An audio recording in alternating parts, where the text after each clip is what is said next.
Hello there, ladies and gentlemen. This is your friendly neighborhood Oxhorn, and I get a lot of questions from viewers who are interested in my user interface setup. And so I thought I'd take the time today to show you the different tweaks and changes I make to my game to get my interface to look the way that it does. Now, I will address the big elephant in the room first by saying that I don't use any user interface changing mods like Def UI or Vladisil's item sorting. And the reason for that is because I have used mods like that in the past, and they are really finicky and hard to work with, number one. And number two, I've had a really bad time with them breaking my game. I had Def UI installed for the longest time because I needed it as a prerequisite for a mod that added a lot of colors and icons to my Pip-Boy. And then when Automatron came out, it completely wrecked my game, so I had to uninstall it. So I'm scared of those kind of mods that change the way that inventory lists work. And so I don't have any of those mods installed. But I do have a number of other mods installed. So the first I want to talk about is called Cornered HUD by Paul Denton. And as you can see, if you look at my user interface, my HP bar is in the lower left-hand corner, and my compass is way down at the bottom. Now, typically, these ride a little bit further up in the screen. This is just a really simple tweak that you can make to your Fallout4.ini file to just push these UI elements to the sides of the screen. That opens up your screen for a more widescreen cinematic view. Next up is Key Nuker and Keyring by Lyra Vega.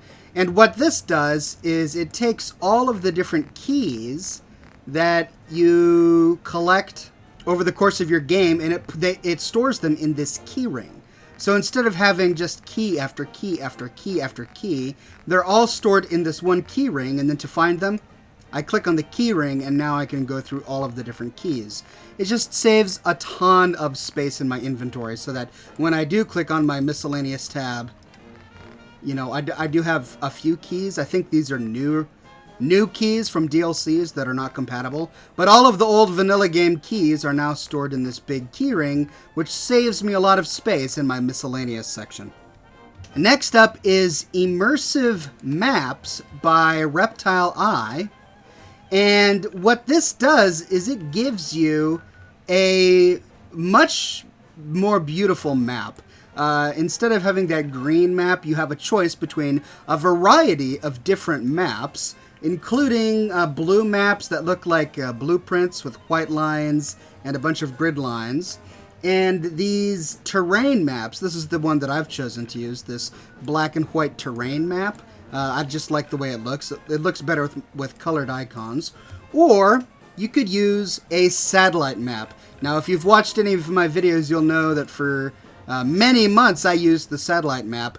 But when I switched to color icons in my map, I found that the satellite colors just clashed too much with the colored icons. So I switched to the terrain map. Next up is Zoom Out Extended by Old Nick, and this is a mod that's based on another mod called Zoom Out that the developer, I believe, has neglected. Anyway, this mod allows you to zoom your map way out, and then you can zoom your map icons way in. Sadly, this mod only comes with two different options for the icons, a white option or this colored option right here. Now, the mod author does come with, he does include directions in his mod description on how you can change the colors of these icons yourself. But I found the process to be really complicated. You have to download this Flash file editor, and then you gotta edit the color of each icon one by one. It's a time-consuming process. These colored icons are nice, but in my opinion, at least, they really kind of clash. They're very creative. I like how Swan's Pond has a number of different colors in there. And look, that mountain has a couple of different colors in there. That's great, but I just think that they're way, way too bright. Like this neon purple is just really hard to look at every single day. So instead of using this mod, which I really do love, instead I'm using a mod called Cartographer's Map Markers by Feyawin. This mod is actually much more powerful and robust than for what I use it for. It has a number of different options, including the option to put icons on the map for unmarked locations. It allows you to put a bunch of your own custom map markers, I believe up to 30 of your own unique map markers. It also comes with versions with large icons and small icons, but the reason I use it is because it comes with this really nice pastel color set, which is a lot easier on the eyes in my opinion. It's not neon, it's not harsh, and it works really well with this terrain map that I have installed from the Immersive Maps mod. I found that using the satellite map with these colored icons, it really clashes. So if you want to use the satellite map, I suggest using a solid color map icon mod like white. White will work really well with the satellite map. And if you want to use colored icons, I would use a black and white terrain map like this. It's going to make the colors stand out a lot better. Now, sadly, the downside to this is I lose the big zoom in, zoom out that came with the other mod that I talked about. But I actually enjoy this experience better. I'd love to have the zoom in, zoom out, but I have to look at this map every single day, and I want to make sure that it's going to be easy on the eyes.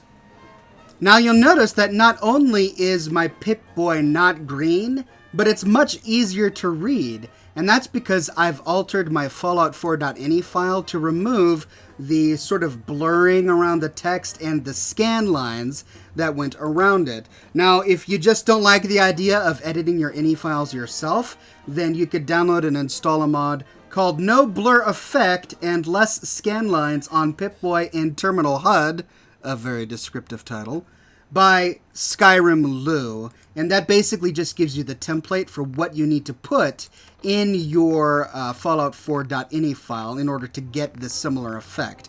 Now, the only drawback, some may see this as a drawback, is that the colors become white. It's no longer green. It's now this white color. I actually prefer this a lot better. I think it's much easier to read, and so that's what I've chosen to do. In combination, all of these mods really improve the way that the Pip-Boy works and functions. There are a few more things that I want to talk about. You know, every now and then when you get a notification that a settlement is under attack, I found that sometimes I would miss those notifications simply because I was looking away when it happened, or I just didn't notice it. And so I installed a mod called Shaikujin's Better Warning for Settlements Being Attacked by Shaikujin. And what that does is it just puts this big pop-up in the middle of your screen that forces you to click OK before you can continue with the game every single time you get a settlement attack. And that'll make sure that you never miss a settlement attack again in the future, which is going to be great for your settlement happiness. Now let's talk about two more things. The next mod I want to talk about is Faster Terminal Displays by Old Nick. Now, without this mod, whenever you log into a terminal, it starts slowly printing all the text on the screen, and you got to kind of click and click and click for it to go through. And this just gives you options to speed it up. You can choose between speeding up the text by 2, 3, 5, 10, and 20 times. And this is what it looks like. Bam, it's already there, right? I didn't have to wait for it to load, and then I can just go through all the options. And it works on any terminal. So that's a security door, and this is just a regular story terminal. You can see just it prints all the way down. Look how fast it flies through all of this text. I don't have to constantly click to have it go through. It's just all there for me. And it just makes the game so much easier. So a pretty simple edit, a simple mod, but it works. In a similar vein, I have a mod installed that helps with entering and exiting power armor. The animation for getting inside and getting out of your power armor is, again, an excruciatingly long experience. You just la-di-da the entire way through, and you got to put in the fusion core, and then you got to press E again to enter the power armor, and it can take like 20 seconds just to enter and exit a piece of power armor. So I installed a mod called Power Armor Animation Changes by Somber X, and this is what it looks like now.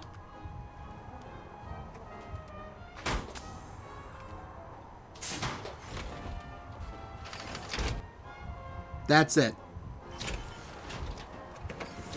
Super easy, super fast. Basically what he did is he simply took the animation that the game naturally comes with when you enter and exit power armor during combat, and uses that every time you enter and exit power armor. Instead of just taking your time and climbing in, you kind of just hop in and out, and it saves you a lot of time.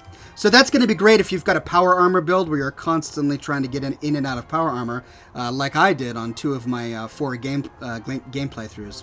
So there you go. This little brief video just kind of goes over everything that I installed to improve my user interface and my interfacing with peripherals and machines. So I hope that this was useful. There are a lot of other mods out there, a whole lot. The goal of this video was not to show you all of them, or even to show you all of the best ones.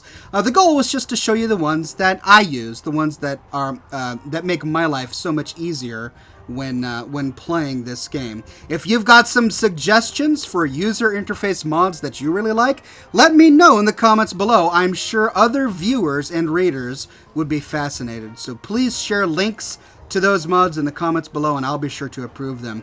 So there you go, ladies and gentlemen. I hope this was useful. If it was, please subscribe for more content like this. Thank you all so much for watching, and I will see you all very soon.